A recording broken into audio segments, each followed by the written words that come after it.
So welcome, everyone. This is What's Up over Edmonton for the month of August. My name is Jeff Robertson, and I'm just going to share the screen here. Yes, so this is What's Up over Edmonton for the month of August. I always start with a picture of the Queen Elizabeth Planetarium because when we originally came up with this idea, we would hold these sessions live in the QEP. Of course, the pandemic has delayed that. We hope to be in there someday, maybe by December, maybe January, certainly sometime in 2022. We call this What's Up over Edmonton because our sky at 53 degrees north latitude is quite a bit different than what you see in a lot of the periodicals like Sky and Telescope and astronomy and such, because we are further north, and the sky charts that they do in the magazines are set more for either 40 or 45 degrees north latitude. And as an example, this is the sky in Toronto on July the 5th at 11 o'clock at night. And I always point out the constellation Scorpio. You can see the entire constellation from Toronto, where in Edmonton, there it is there, all you see is down to about halfway. That's as much as Scorpio as we will ever see in Edmonton. Indeed, even in Alberta, even at the US border, you still can't see the whole constellation. So came up with this idea, let's talk about the skies in Edmonton. Most of the information I use comes out of the Observer's Handbook, put out by the RASC. Just admit this guy. Put out by the RASC every year. It is currently 352 pages of just about all the information an observer would ever want for the night sky. Monthly sky charts, moon charts, not just our moon, but Jupiter's moons, on meteor showers, just everything. An invaluable resource. Do a bit of review. This is on July 11th, last month, for those of you who were joining us, and I pointed out that on July 11th, you would have a chance to see the moon, Venus, and Mars in a bit of a conjunction. Venus and Mars were going to be extremely close together. So this is a photograph I took at that on that evening. There's the moon there, obviously, and there's Venus, slightly orange because of all the smoke in the air. But I could not see Mars. I couldn't see Mars in the photographs. I couldn't see Mars with binoculars. It was just too hazy, or it was too faint. I don't know. It was there, but I didn't see it. One of our members who lives, goes up on the 19th floor of his apartment building, said he could see it only with binoculars, not with the naked eye. I couldn't see it, but I know it was there, just couldn't see it. So what have we got here for the sky in August? Smoke on the water and also in the sky. It's been very, very smoky this year. And this is a picture of an orange moon I took. Now, normally the moon is only this shade during a total eclipse, but a total eclipse only happens when the moon is full, and obviously the moon is not full here. That is just smoke giving it that tint. So what do we got? We got Saturn and Jupiter are in the evening sky. They've been in the morning sky for several months. They are now into the evening sky. We have the Perseid meteor shower, which peaks on the morning of the 12th.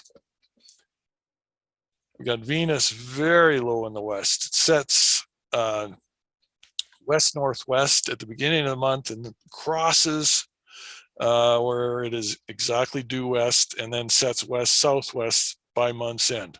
Venus's setting precedes the sun by a few weeks. The sun, of course, will set due west on the solstice in September. And perpetual twilight is over, and it's still warm out. So providing the skies are clear and the weather is good, get out and have a look. So this is the planetarium section, and as before, I have pre-recorded it. Before I start, let me just say that sunrise today was at 5:55, and it will set at 9:23. So we've lost quite a bit of time already through July. And by the end of the month, sunrise will be at 6:42 and set at 8:24. So our nights are getting longer. So I will just start this section here.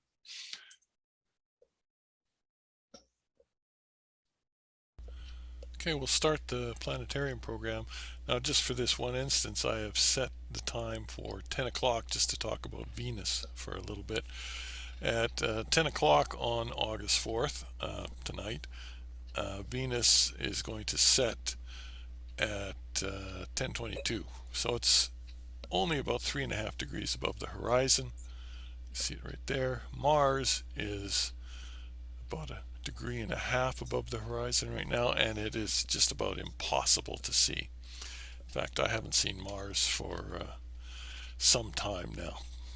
Resetting the clock for 11 p.m. This is the view tonight, August 4th, and we see Saturn and Jupiter rising in the southeast.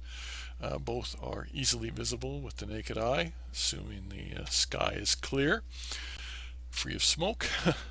And we also have Neptune coming up, but you will need a pair of binoculars or a small telescope to see it. Following the path of the planets through the month, we see the moon joining the two on the 20th and the 21st, making a kind of a triangle between these three bright objects in the night sky. And as we go through the rest of the month, you also notice the sky is getting darker and darker at 11 o'clock. Goes the moon. And by month's end at 11, Saturn and Jupiter are fairly high up in the sky. Make good targets. Let's see, Jupiter is 18 degrees, 19 degrees above the horizon. Saturn a little bit lower. It's 14 degrees, 15, almost 16 degrees high. So easily seen. Neptune, as I said, you need a binoculars or a telescope to see it. Now, if you have a medium-sized telescope, Jupiter is a fascinating object. You can watch its 4 big moons, the Galilean moons, Callisto, Ganymede, Io, and Europa,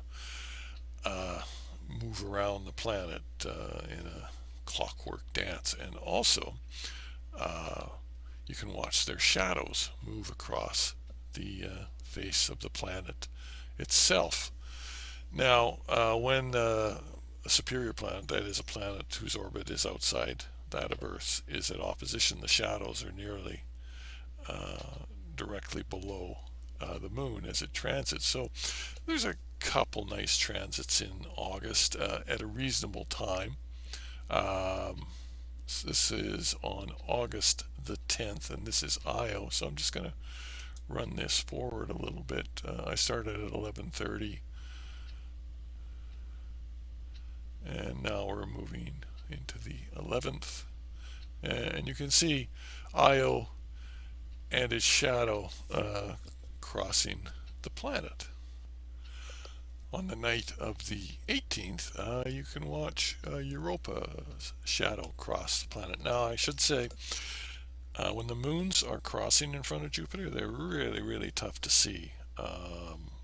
Even with a fairly large telescope, just because of the difference in contrast. And of course, you need really good seeing. You need a nice clear sky with out a lot of smoke and stuff to see this, but you can watch the shadows move across the face of the planet. So let's just advance this a little bit. 11:30, midnight, etc. Well, you get the picture. And on the 31st, we have Callisto. Now, Jupiter has moved a little bit. It's not quite in the same lineup, so you can see Callisto over here on this simulation. As again, you might not be able to see it through your telescope, but there's the shadow. And as we advance, Callisto will come off the surface of the planet, and then it will be easily visible as a point of light in a medium size or larger telescope. And here we are. It's now 1 in the morning here. So that's something to look for. Of course, Saturn is a lovely target, and even in a small telescope, you'll be able to see the rings. In a larger telescope, you get to see a bit more detail. You might be able to see the Cassini division if the seeing is good, and even some of its moons. Titan, which is in this view here, is way over here on this particular date, which is September 1st. Can be seen in a medium or larger telescope quite easily, and you can sometimes see some of the other moons as well. If you're an early riser, and this is the sky at 4 a.m. tomorrow morning, we've got a waning moon in Gemini. It will be new on the 8th. Going across the sky, Uranus, which is a binocular or telescope object. Neptune, same for that. And Jupiter and Saturn setting in the west. They're also considerably higher in the early morning sky, as the ecliptic, the path the planets travel on through the sky, is higher. So if we advance through the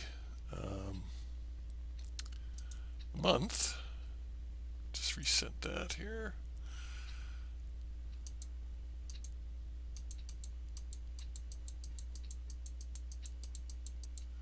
Oh, we also have the biggest asteroid, Sirius, which is Ceres, I should say, which is in Taurus. Definitely, you can see it with a good pair of binoculars or a small telescope. If you want to go for that, it's in Taurus near the where the Hyades starts. And here comes the moon again on the 21st. And you'll notice, as with the evening sky, the sky is gets darker and darker as the month goes by at that same time.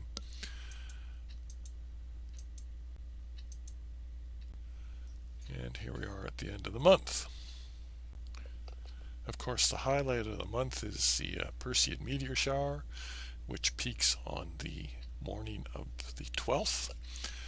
I've set the time for midnight on the 12th, but you can see meteors before and after, but the peak is the 12th.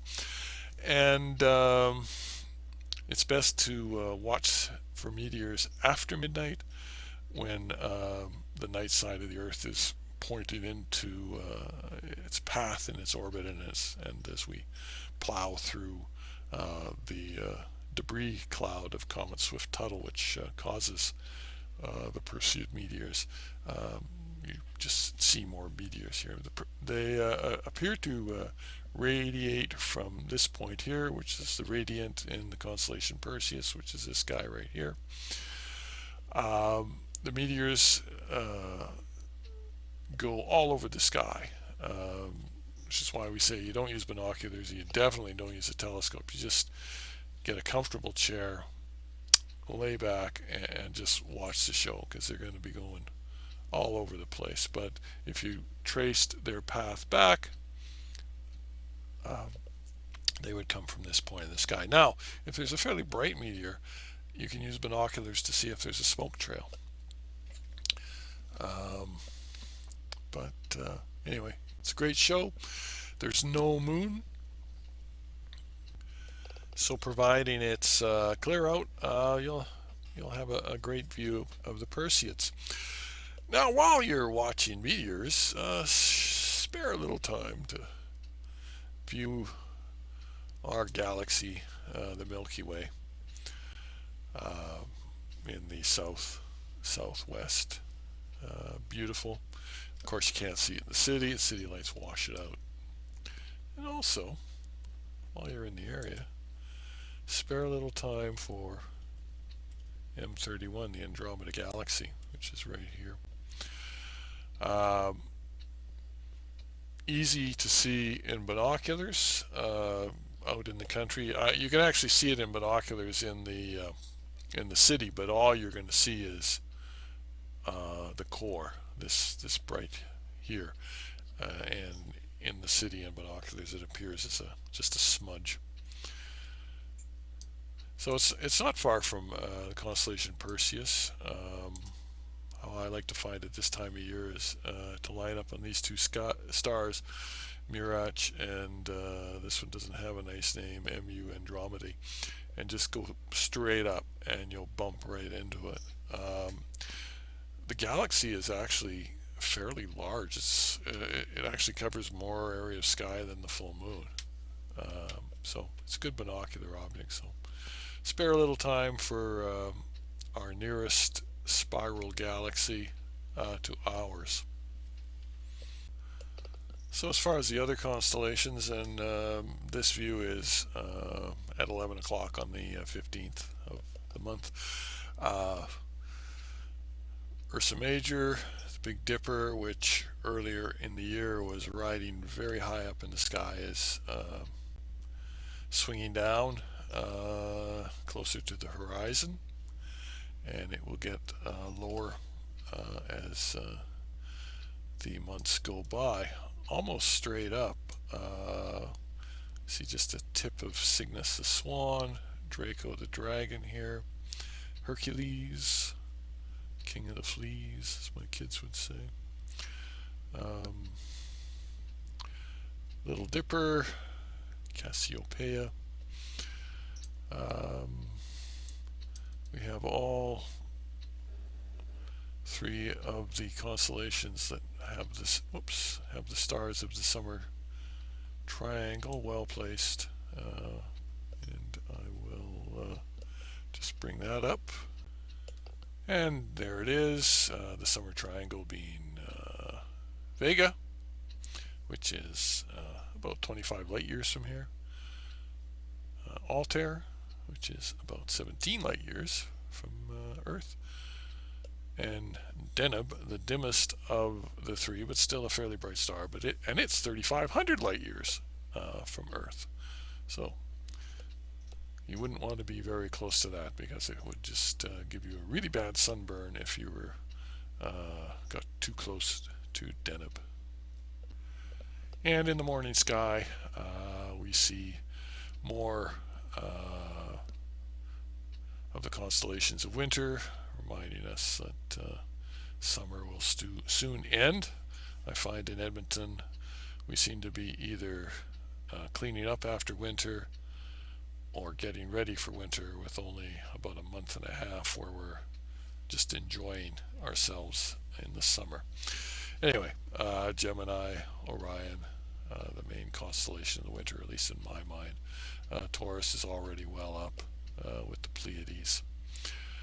And of course, there's Perseus if you're staying up till 4 in the morning watching the meteor shower, which I think a lot of us will. Well placed above the horizon.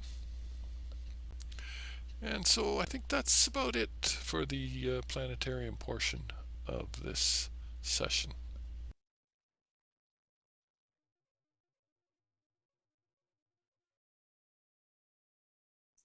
Before I go any further, any questions?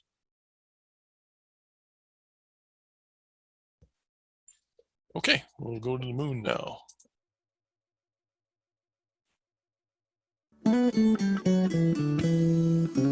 What do you see when you look at the moon? When it's full and round, do you see a balloon? Does it look like a cookie with the bite taken out? What do you see when you look at the moon? Okay, It follows a path. the moon is new on August the 8th. And I have a first quarter is, there's a bar across this. I can't see the date I wrote there. Hang on, I gotta look at my calendar. What's that? 15. 15. Yes, indeed, 15. Okay, sorry about that. Moon is full on the 22nd. And the full moon in August is known as the sturgeon moon, also known as the green corn moon or the barley moon, very important for those who like beer, the fruit moon, or the grain moon, all having to do with agriculture and harvesting of crops. And then third quarter is right near the end of the month on August the 30th. I always like to pick a moon feature. Usually I use the RASC Observe the Moon Certificate program for binoculars. And even this is the map that comes with the binocular certificate requirements. And even though I can see quite clearly the object I picked out, it's actually not part of the binocular certificate program.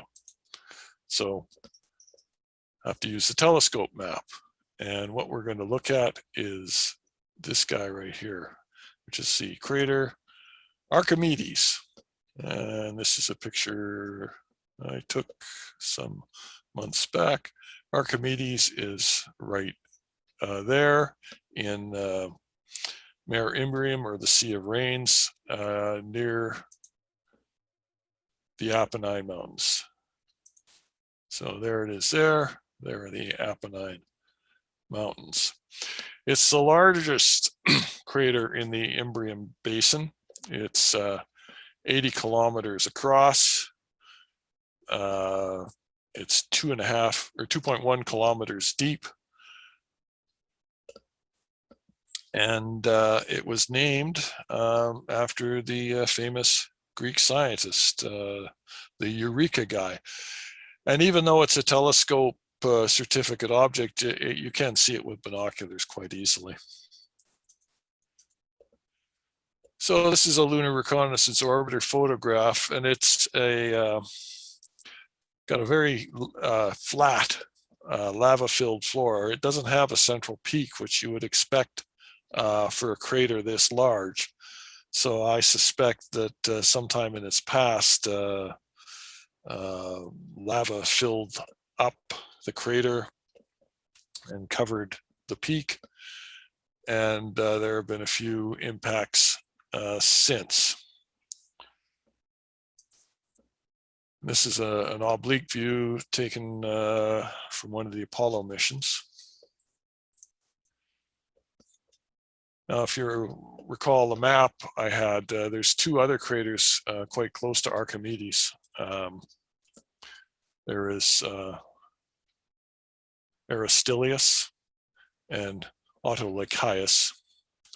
Aristillus is 55 kilometers wide, and it does have a central peak and well-terraced walls, actually.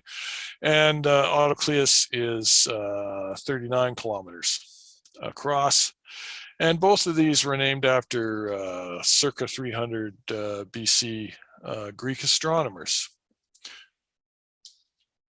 Now, an interesting point in space exploration is that the USSR's Luna 2, the first man-made object to hit the moon, impacted between Archimedes and Autolycus. So there it is coming in, and there it goes. So it crashed somewhere in here. The constellation I picked out is Hercules. And so there's a sky view of Hercules is right there. Before I put on the lines, you can make out the most prominent feature of the constellation, which is what is known as the keystone. And there you go with the lines. I wasn't originally going to do Hercules, but I was watching Jason and the Argonauts on one of the old TV movie channels last month, and I thought, hey, what the hey? Because Hercules is a character in that movie who upsets the gods and gets stranded on an island. There's no real bright stars in Hercules. Oh, this is his drawing. You can see him kneeling. He's got a club. He's got something in his hand. I don't know. It's probably something he's about to kill or something. There's no really bright stars in Hercules. There's none brighter than magnitude 2.5, but there are a number of third magnitude stars in it. As I mentioned, the main feature is the keystone. These 4 stars here. And to find Hercules, you could really just draw a line between the bright star Vega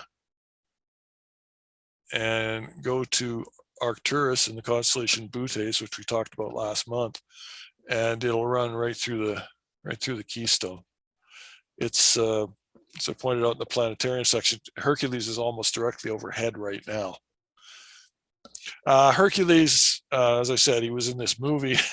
He was also a hero of Greek mythology. He was another one of the many illegitimate children of Zeus. Zeus gets around, apparently. He was very strong. He killed many, many people. And he upset the gods. He was given the 12 trials to complete. And he was the main character in a really bad 1960s Canadian-made cartoon show. Anyone who was around back then probably remember, hey, Herc, it's Daedalus. You know, so a couple deep sky features in Hercules is the globular cluster Messier 13, or simply M13. And it's located in the keystone between the 2 stars on the right in this drawing here. And there it is here, as sometimes called the Great Hercules Globular Cluster. It's the brightest globular cluster you can see in the Northern Hemisphere, or I should say from our latitude. There is a brighter one in the Southern Hemisphere, and I suppose if you were in Florida or Mexico, you can see it from there. But anyway, it's the brightest one we can see from here. And it's about 25,000 light years from here, and it contains hundreds of thousands of stars. It's an easy object in binoculars. It'll look like a fuzzy star. In a telescope, a medium size or larger telescope, it is actually spectacular. I remember the very first time I saw Hercules in a good telescope, and I was just blown away in a dark location, of course. I was just blown away how spectacular it looked. And it is, along with the moon, one of the objects in the sky that actually looks like it does in its photographs. So if you look at Hercules through a good telescope, it's going to look like that. The other object is another globular cluster. It's smaller and further away than M13, but it's M92, and it's actually a little bit brighter, but it's smaller, so M13 gets a lot more press, shall we say. So there it is there. Again, it's like I said, it's a little bit further away. It's 27,000 light years, and it also contains hundreds of thousands of stars. Great objects to look at. They're both spectacular, particularly in a telescope. And so there they are. M13 in the keystone, M92 above the keystone, and slightly to the left in this view here. So other highlights this month, we've got Saturn is at opposition, well, 2 days ago on August 2nd. Means it rises as the sun is going down and sets as the sun is coming up the next day. It's also when it's closest to the Earth. The moon passes north of Venus on August 11th. I may try for that. It'll be a really difficult observation because it is so low to the horizon. And if the sky is as smoky as it has been, it'll be impossible to see. I'm not even going to bother with Mars now until it reaches conjunction and then emerges into the morning sky. So I'll try looking at Mars in the new year. And as I mentioned, the Perseids peak in the early hours of the 12th, and there's a reasonable number of meteors can be seen on the 11th and 13th. Actually, it takes a while for the Earth to pass through the debris field, so you can see meteors, a few days before the peak and several days after, just not in the quantities on the peak night. And Jupiter is at opposition on the 19th. And as I mentioned in the planetarium part, the moon forms a squash triangle below Saturn and Jupiter on the 20th and 21st. On the 20th, it's below Jupiter, and on the 21st, it's below Saturn. When I mention opposition, just to show this, opposition occurs for a superior planet. Again, a superior planet is a planet whose orbit is outside that of Earth's. When the Sun, Earth, and that planet are all in a direct line. So that's what we mean by opposition. And superior conjunction is when the line of the Earth, Sun, and the planet are again in a line, but you can't see the planet because it's behind the Sun. And that's where Mars is headed in October. It's kind of way over here right now from Earth, and it'll move behind the Sun, and then it'll come out the other side and it'll be in the morning sky again. And as I mentioned, the Perseids peak on the morning of the 12th. So, and there's the radiant again. So find if you're going to watch it, go find as dark a site as possible. Bring a comfortable chair.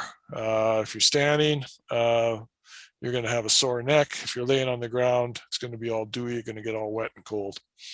So bring a comfortable chair. Dress warmly, although this year mosquitoes haven't been much of a problem, but I always say bring some bug repellent just in case. And the Perseids typically have 60 to 70 meteors per hour. Now, this isn't one a minute. They come in bursts. You can go in 1 minute, see 3 or 4 or 5, and then you don't see any for the next 10 minutes. So, but the rate is about 60 to 70 meteors an hour. The moon sets before 11 p.m. that night, so it's not going to be a factor. And again, the best view is after midnight. And use your eyes, not a telescope. Your field of view, even in binoculars, unless you're looking at the smoke trail after, it's just too limited. You're going to miss just about everything if you try and use a telescope or binoculars. Despite what Wanda on Corner Gas did when she went looking at a meteor shower with a big honking telescope, she wouldn't have seen anything, but that's another story.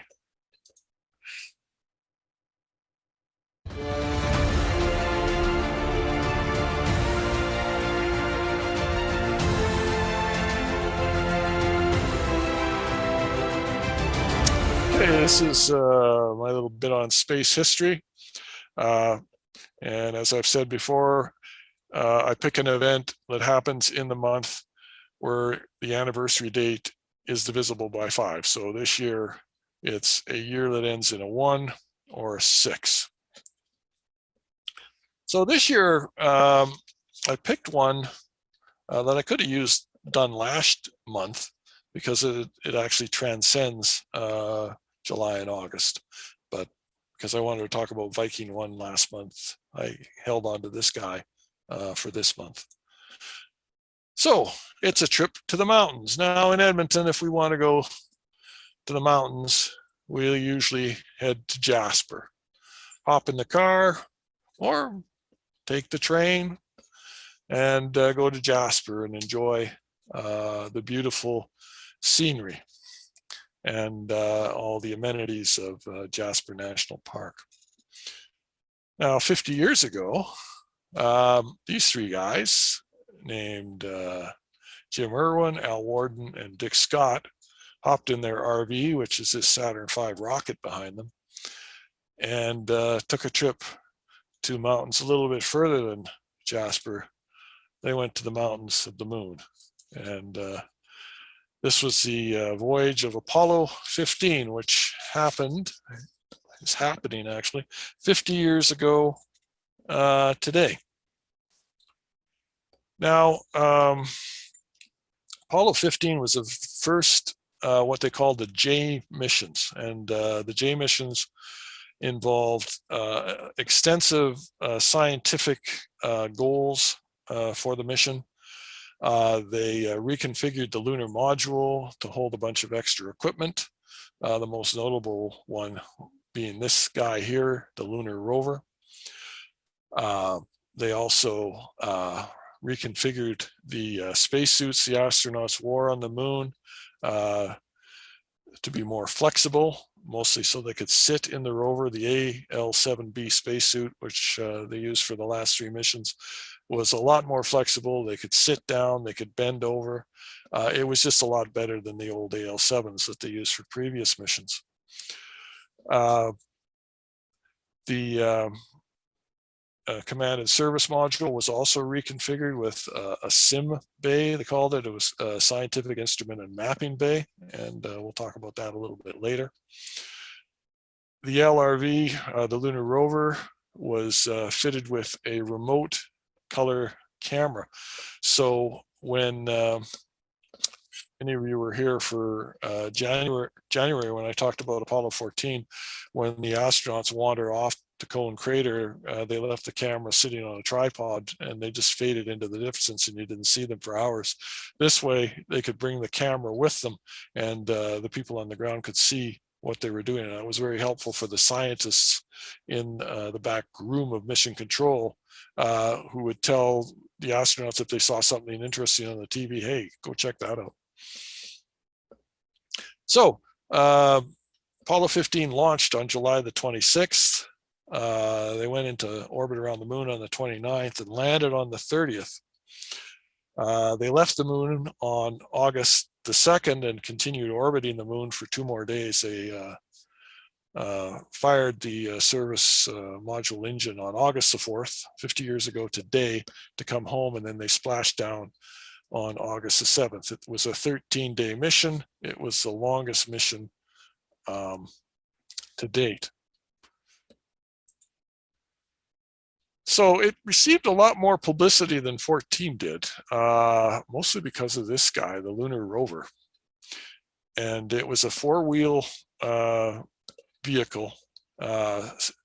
Actually, it was designed and built in a fairly tight timeline. I think it was about 18 months from awarding of the contract to the delivery of the first example to go to the moon. It was 10 feet long, and it was hinged in 2 places to fit into a 5-foot space on the side of the LEM. It had 4-wheel drive, front and rear steering, a navigation system so they could find their way around on the moon, a communication system which included the, as I mentioned before, an RCA color TV camera, which is, you can see it sitting right there. This is the battery that powered the LRV itself, and it communicated to Earth through this high gain antenna. Whenever they would stop the rover, they would point that antenna at Earth and send the signal. They couldn't broadcast TV when it was moving because the high gain would just lose its lock on Earth. The astronauts did extensive geology training. All the astronauts for the J missions did this extensive training, and they were all ended up being first-rate field geologists. The command service module pilot who remained in orbit also received extensive lunar surveying training as well, as he was going to be operating the suite of instruments while he was in orbit. Now, this is actually the Apollo 16 lunar module, but the Apollo 15, 16, and 17 LEMs all look the same. 11, 12, 13, and 14, if you put them in a line, you could all see they were slightly different from one another, but the last three J missions were all the same. One of the main features was this external mesa to hold our modular equipment storage area on the side here, which would come down when they would come down the ladder for the first time, and the lunar rover, which was kept here. And this is not a door covering that where the rover's kept. That's actually the bottom of the rover, and you can see the wheels right there in that picture there. And where they were headed, as I said, they were headed for the mountains. They were headed into an area called Hadley Delta, which is this area here. This is, and was right next to this rill, which is a collapsed lava tube or canyon. And they landed right about here, right near the rill. So they had a variety of terrain to look at, with Mount Hadley right behind them, spectacular view. And they had to come in at a fairly steep angle to come over it because they would come from this direction. So they had to come at a fairly steep angle to avoid flying into the side of the mountains on this side. So. 50 at 3. Cross pointers look good. 40 at 3. 33. 25. 2. 7% fuel. 20 at 1. 15 at 1. Minus 1. Minus 1. 6% fuel. 10 feet minus 1. 8 feet minus 1. Contact. Shut down. Man. And Confirm shut down. Okay, Houston, the Falcon is on the plane at Hadley. Roger, Roger, Falcon. No denying that we had contact.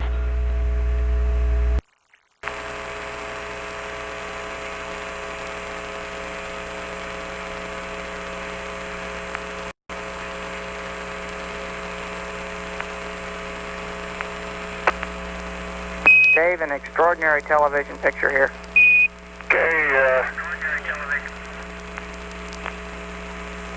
Okay, Houston, as I stand out here in the wonders of the unknown at Hadley, I try to realize there's a fundamental truth to our nature. Man must explore. And this is exploration at its greatest. Okay, you might have noted when they were coming down to land, the LEM dropped quite a bit right at the end. Now, if you remember the picture I showed you of the LEM in space, you saw on the bottom of 3 of the legs these sticks coming out the bottom. Those are landing probes, and when they touched the surface of the moon, they would activate a light, a blue light in the center of the console. That was the contact light. They would say contact light, and that's their cue to shut the engine down. They were afraid that the blast coming out the bottom of the engine, if the bell touched the ground, it might form a back pressure and damage the LEM. Now, on previous missions, they actually were slow on hitting that engine stop button. There's actually a big button they would hit to turn the motor off.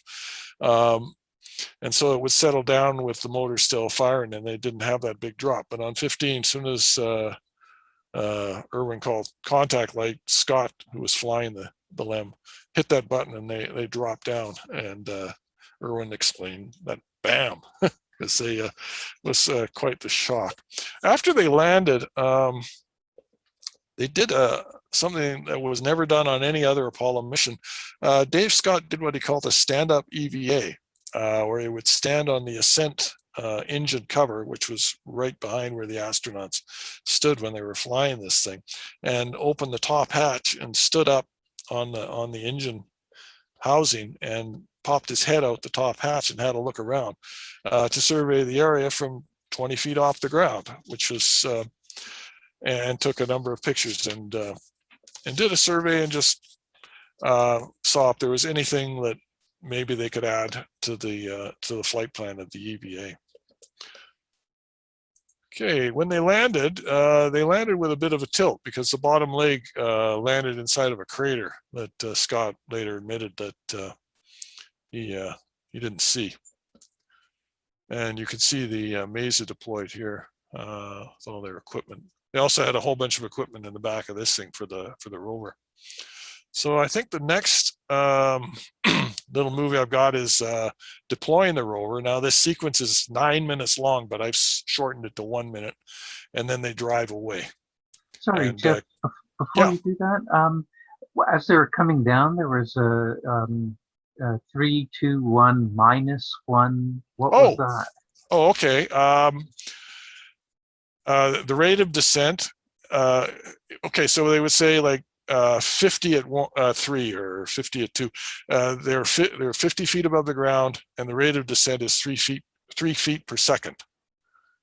So when they were going 20 at 1, they were at 20 feet, and they were descending at 1 foot per second. That's what that's about. Okay.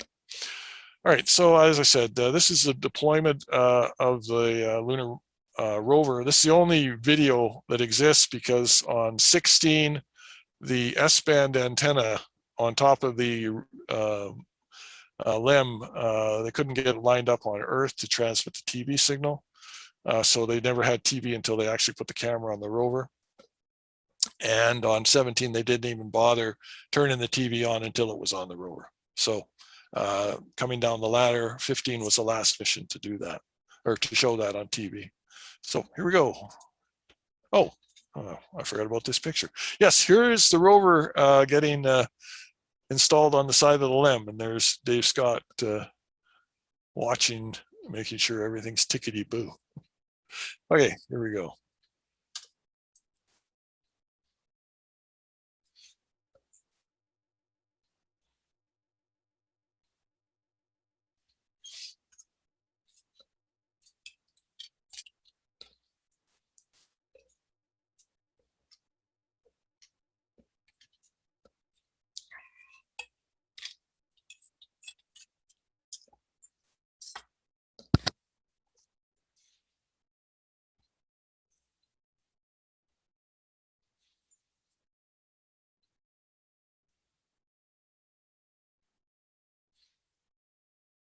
You'll see the wheels pop out as there it goes. I presume that mist was some air that was trapped in the deployment mechanism.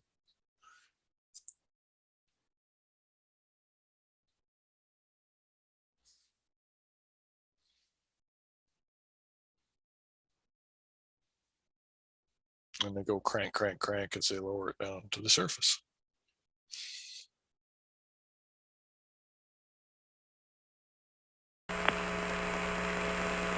Out of detent. We're moving. Extraordinary.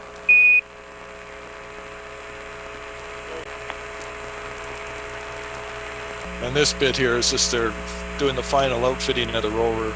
The camera's now on the rover and turned on, so.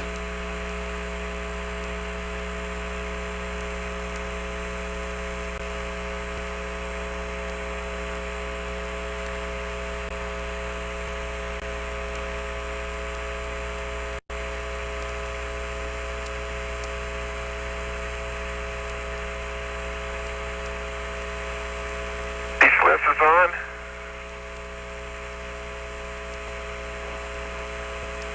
bag number 4 is on the right side of the...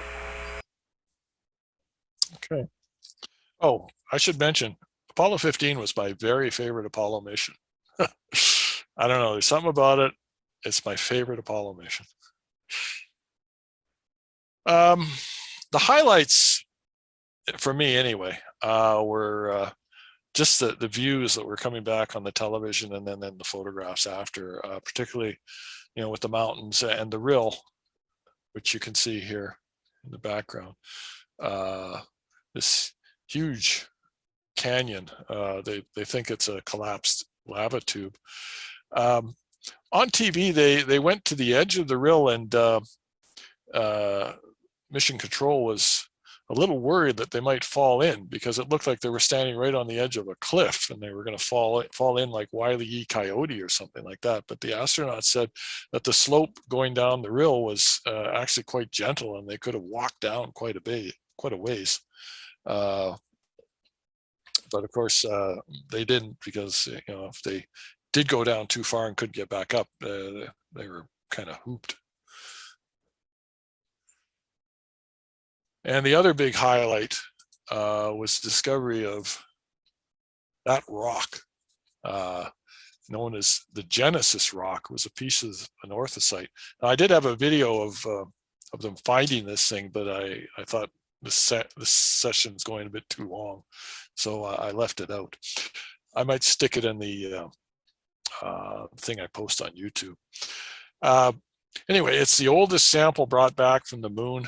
It's 4 billion years old, and they said they found it. It was perched on a clump of soil, and that's Dave Scott's shadow there, taking a picture of this rock before they picked it up. And look how dirty they are. This is on the second day of the EVA. And there's Dave Scott and Jim Irwin back at the Lunar Receiving Lab admiring the Genesis rock right there. Almost see twinning in there. Guess what we just found? Guess what we just found? I think we found what we came for. Crystalline rock, huh? Yes, sir. You better believe it. Yep, sir. Plage in there. Almost all plage. She likes it. As a matter of fact, oh boy, I think we might have ourselves something close to an orthosite. Because it's crystalline, and there's just a bunch of just almost all plants. What a beaut. That is really a beauty, and there's another one down there. Yeah, we'll get some of these. Bag it up. Beautiful. Hey, let me get some of that clod there. No, let's make this a special one. I'll zip it up. Okay, make this bag number 196 a special bag. Yes, sir. Our first one. Now, they did 4 EVAs, including the stand-up EVA.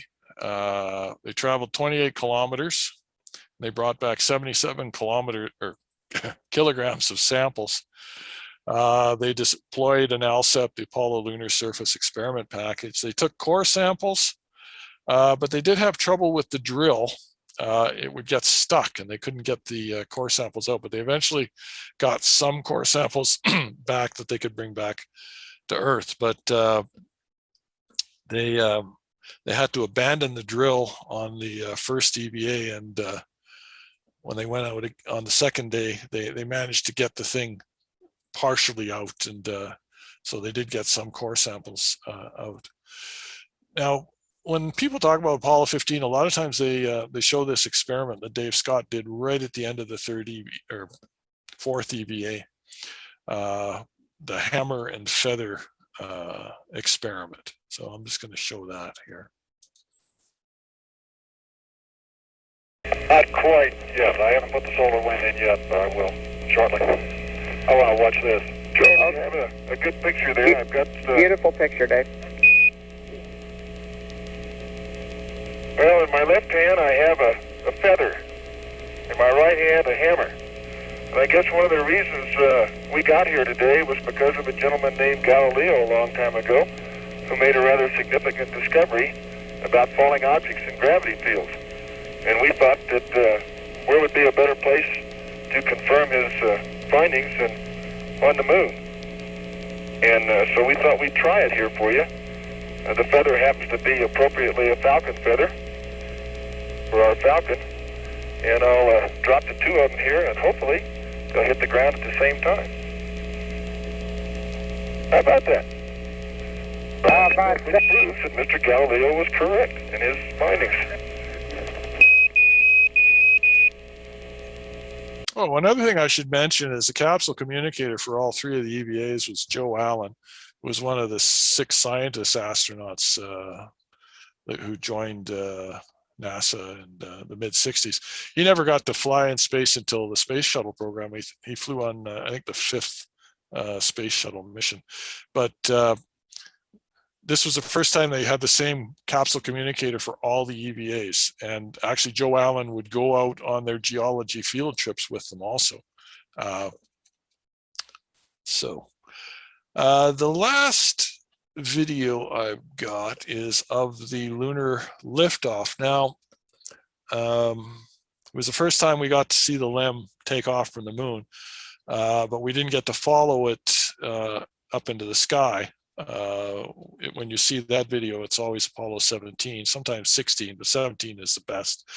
They didn't do it on Apollo 15 because the camera, whenever they would elevate it up, and they usually elevate it up to look at the Earth, it would get stuck. And they had to ask the astronauts to give it a shove to push it back down. So they just left the camera pointed at level because they wanted to look at the landing site a few days after they left, which they did. They activated the camera a few days after and had a look around, see what changed. Not much. So here we go. And I've got 2 views here, one from the movie camera in the window, and then this is a TV picture here, obviously. So here we go. Port stage, engine arm dash in. 99 Pro. Good lift off, automatic.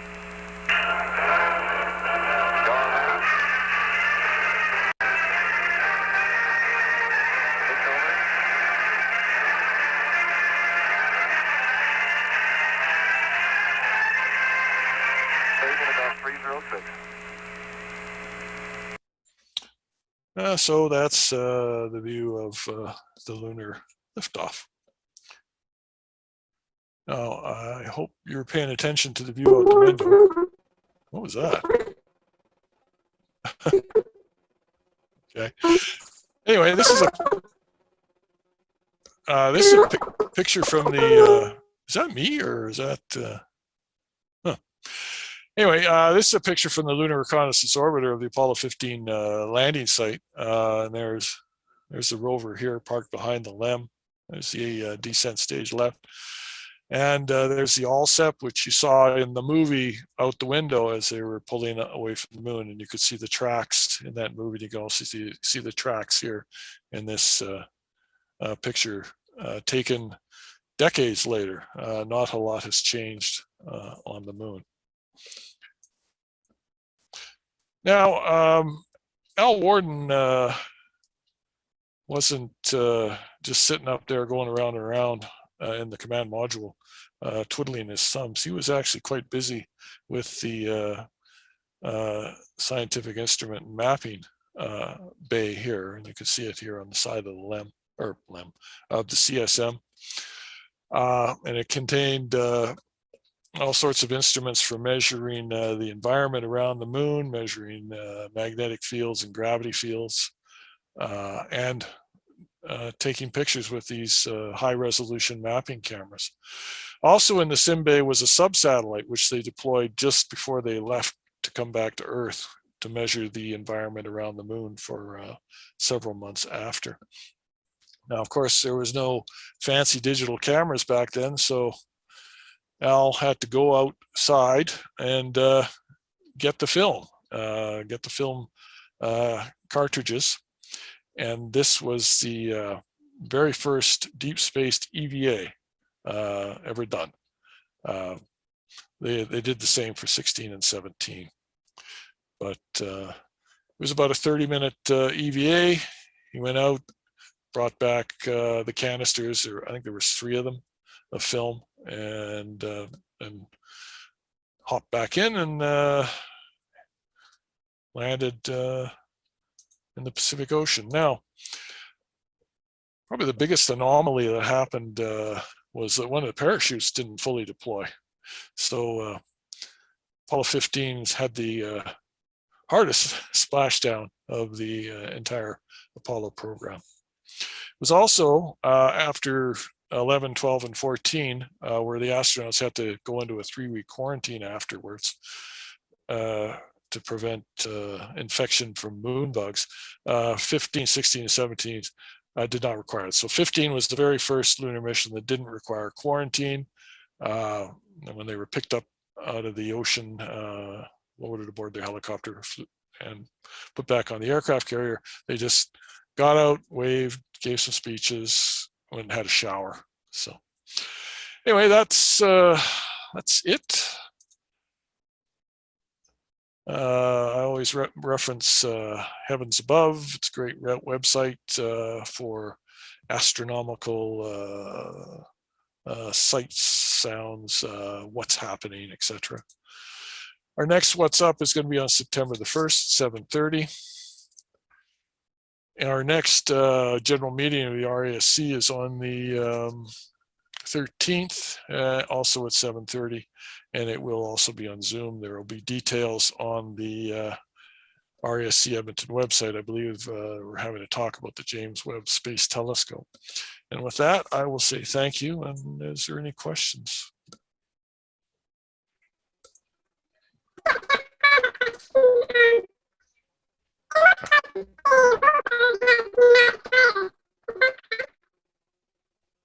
I don't know who's doing that. That's Ed who's talking. Yeah, Oh. your microphone is doing some really bizarre stuff.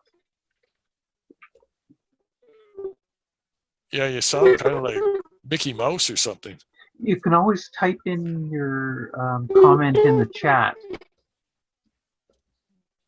Yeah, if your mic's not working, yeah, use the chat.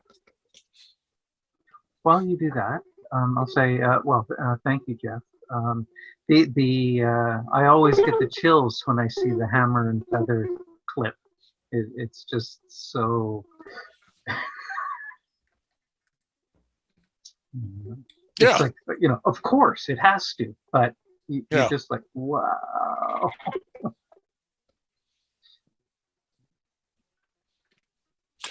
Yeah, it was.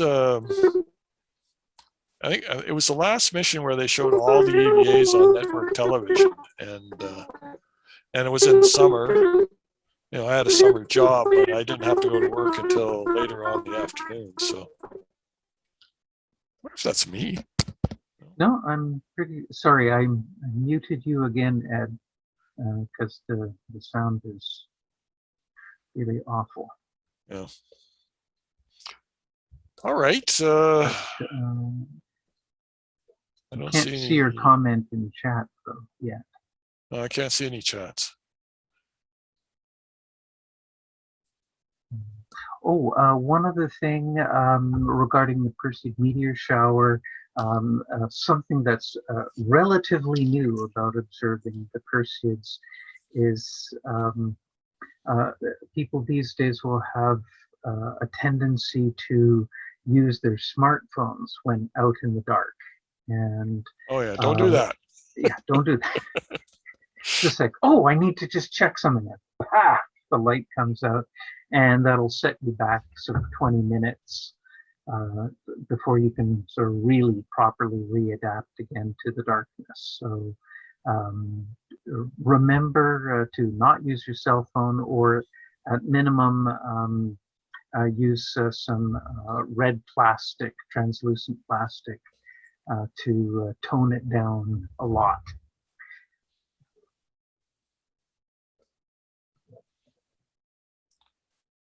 Okay, well, if there's nothing else, A great presentation, Jeff. Thank you. Oh, yeah, you're very welcome. Just one quick question. I read about the stamp controversy Oh, yeah, for yeah. 12, 15? What, do you have any comments on that? Yeah, they were, yeah, they brought some first day covers with them and they were selling them and, to profit their kids and stuff like that. And NASA did not look fondly on that, profiting on a government mission, I guess. Yeah, they kind of left a bad taste in a lot of people's mouths. What can I say? Yeah. Yeah, I mean, it's interesting. I guess none of them ever flew again, though, unfortunately. No, they were assigned as the backup crew for 17 because the way NASA worked with their flight assignments, you would be a backup crew and then 2 missions later, you would skip 2 missions and then you would fly. But because 17 was going to be the last mission, they said, well, 15 guys, you already know everything, so you're going to be the backup crew. And I think they didn't want them to fly. Jim Irwin went off looking for Noah's Ark. Of course, he never found it, and died at a fairly young age. Al Warden recently passed away. Dave Scott's still walking around. But no, none of them ever flew. Warden and Irwin only flew that one mission. Dave Scott had flown in Gemini 8, Apollo 9, and Apollo 15. So, and he also served as a technical advisor for Ron Howard's Apollo 13 movie. Oh, cool. Yep. Thank you. Yep.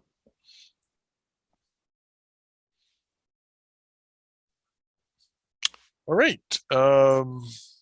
See, what would the chat say? Oh, thanks. And planning to watch the Oh, thank you very much. Hope you have a good view. Hopefully the weather's good. Cross our fingers. All right then. Yep. Hopefully we'll see some or all of you next month, and enjoy the Perseids and clear skies. And thanks, Alistair, as always. You're welcome. That was really good. Thanks. Okay. All right. Good night. Have a good night, everyone. Yep.